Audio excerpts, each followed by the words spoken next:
Baik, Assalamualaikum warahmatullahi wabarakatuh. Selamat pagi, siang, sore, malam. Perkenalkan, nama saya Jesta Kanaba Anindya Virendra, dan di sini saya akan menjelaskan mengenai final project saya, yaitu pencadangan dan pemulihan data. Di sini saya akan mengambil kasus mengenai akademik.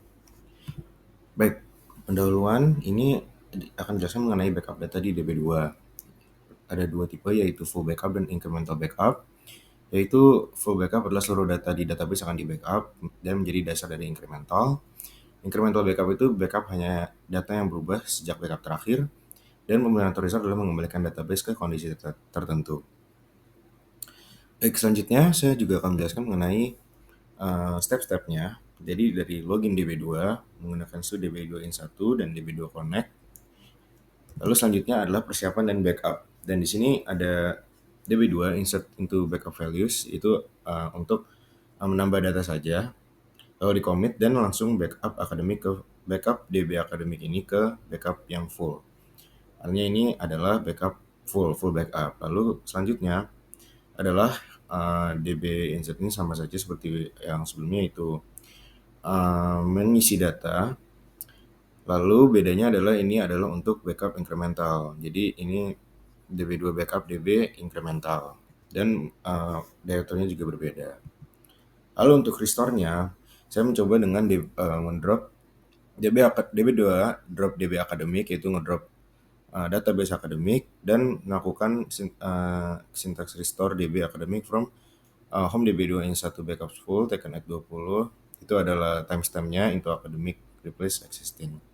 Dan ini juga berlaku untuk incremental, hanya diubah DB2 restore DB academic from home menjadi inc atau directory dari